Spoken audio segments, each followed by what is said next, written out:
The Toronto Raptors get a huge win on the road over the Portland Trailblazers, 123-105. Welcome to Raptors Tonight. I'm Randy Irvin, joined by Paul Jones, Sherman Hamilton, and Jack Armstrong.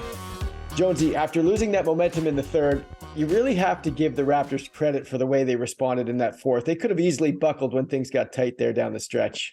Yeah, Randall, it's funny because Eric and I talked about that on the radio side. I thought they did a great job of establishing the lead by getting the ball inside.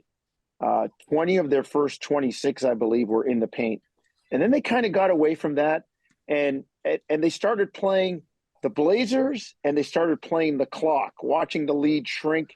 And as you said, it would have been easy to let go of the rope, second night of the back-to-back, run out of gas. But I thought they did a good job, and Fred was a big part of it when it was 94-90, of getting the ball back inside. He had a finish himself. He had a lob to Boucher. He found Siakam for coming in off the left side of the lane for an easy one. Like, that's what they did to reestablish. And I love Fred. He had a little edge to him tonight, pointing at his chest, saying, "This is what I do," and mixing it up a little bit. And that's the kind of fight you need. I mean, I loved his leadership. And to your point, Randy, the reason to me why they didn't fold was because they had Fred on the floor at that key time. Yeah, he didn't shoot the ball great, sure, but he was so clutch tonight. And I know that they were saying, this is what I do, but it almost looked like he was saying, I could get one too. Like, I could get a foul called too, because it seemed like he wasn't getting the whistle very much. But he was just unbelievable when they needed him most. He was, and that's why you have to watch the game. I mean, Fred's stat line doesn't look like anything impressive, but when he got it done in the most crucial moments. And we've talked about this about Fred many times. There are guys who can make plays when it's not that hot of a moment. Then there are guys who haven't made a play all game who make those plays in those moments. And Fred is that guy that can make those plays in the moments. And leadership is so crucial. Second game of back-to-back, a long road trip, third game in, and now you're in a position where you're seeing your lead go away. You need your leaders to be those leaders. And I thought Fred was phenomenal in those moments where they needed him to step up.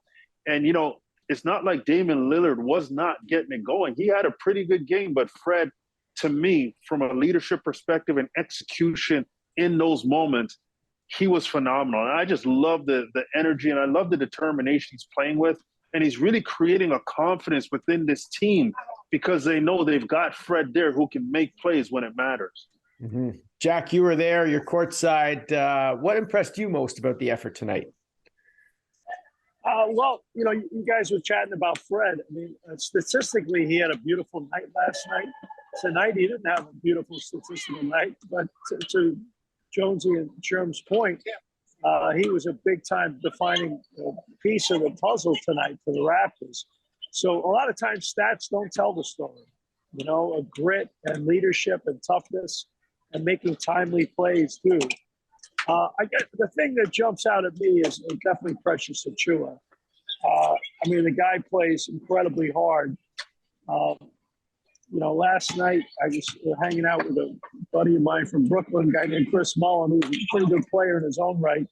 Mm-hmm. And he said to me, man, he goes, that deal with Miami ended up working out pretty good. He goes, if Precious Achiuwa was on the Heat right now, he'd probably play 25 minutes a game.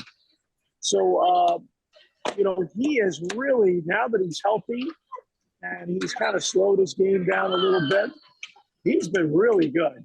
And I tell you what, he can guard. He's got bounce. He's just the real deal. I mean, he's a tough guy, and he's really maturing as a player right now. Really nice to see his development. So, to me, like watching him, some really cool stuff jumping off the page when I watch him. Randall, to Jack's point, think about where we were last year at this time with Precious, right? People were questioning his decision-making. Why is he taking that shot? He's trying to do too much with the ball. He needs to make that extra pass. There were all these questions about him. And to Jack's point about his his growth, his development, and I think his maturity, he looks like a different guy on the floor. You know, getting that experience. He's passing up shots to get better shots. He's facilitating, moving the ball. You know, he's never lost his mojo defensively. And all of the stuff that he seemed to be trying to find as a player last year is finding him now. And he's right in the mix. And you just, as a Raptor fan or somebody watching this team, you can't help but feel much more comfortable with Precious on the floor and all that he's doing now, handling the ball, facilitating, playing defense, than you were a year ago at this point. The team best plus 27 tonight, by the way. And a career high 27 points. It's really great, Sherm, when you have a guy that you have to slide into the starting lineup and he looks like a starter, right? This is not a guy that's just coming in and filling, you know, some small void. He's coming in and making a huge impact.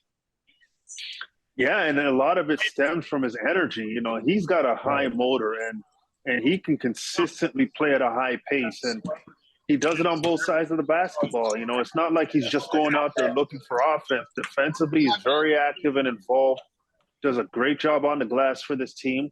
But offensively, I love the different levels that he can impact the game. He can run the floor. He can knock down the three-point shot. He cuts and moves behind the defense. He got a few drop-off passes just moving behind the defense tonight.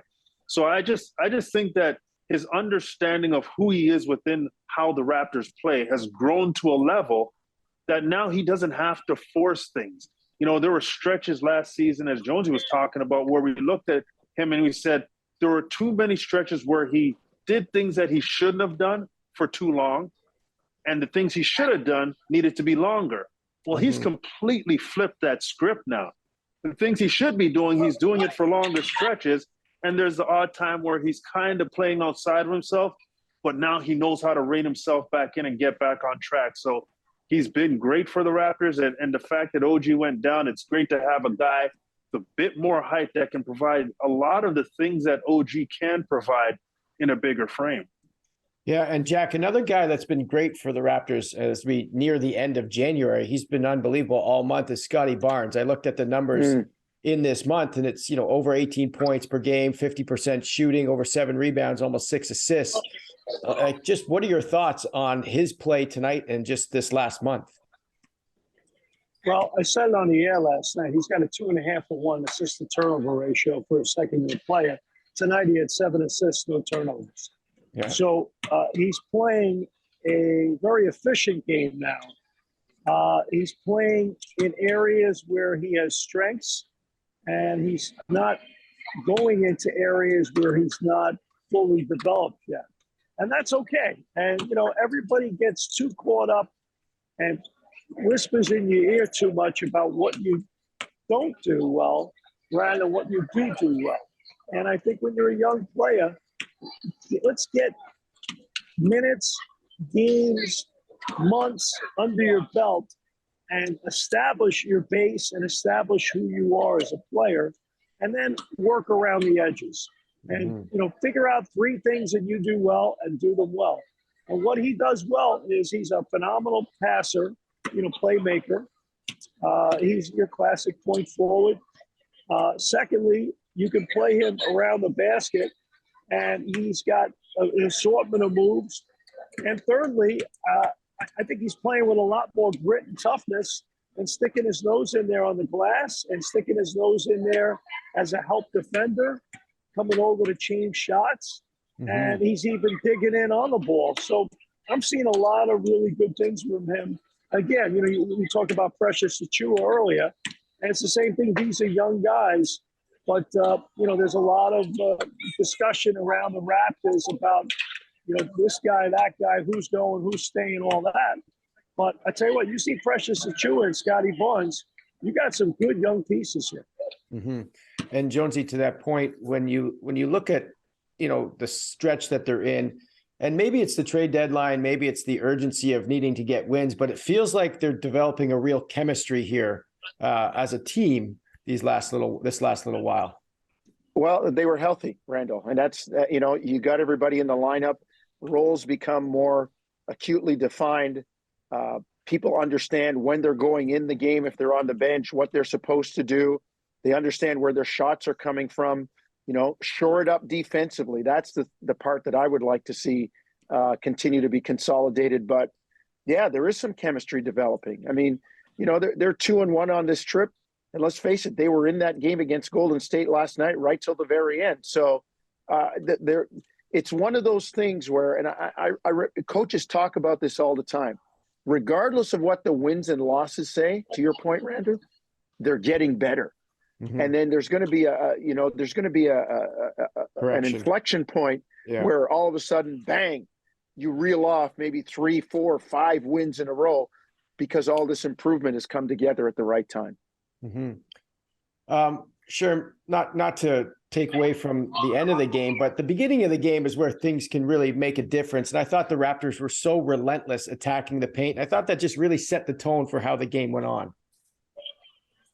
Well, you just look at the scouting report. There's no Nurkic on the floor. So, the back line of Portland is severely compromised. And it's not like he's a stout defender of the rim anyway, but, that's a big body that's not there. And I thought the Raptors made a concerted effort to consistently put pressure on the paint of Portland. And they were very successful. They established presence. They established a whistle, but they also established great flow and energy. And the second game of back-to-back, I thought the Raptors understood that they had to kind of trick themselves into saying, we have to have more energy than Portland that's been sitting since Wednesday. And I thought they did a great job out the blocks with a lot of energy, with a relentless attack in pursuit of the paint. So, again, that's where leadership is. Leadership sets the example, and the game plan follows suit. But they were great at attacking, and you got to attack Portland in the paint. They're just not a good paint presence team from a defensive perspective.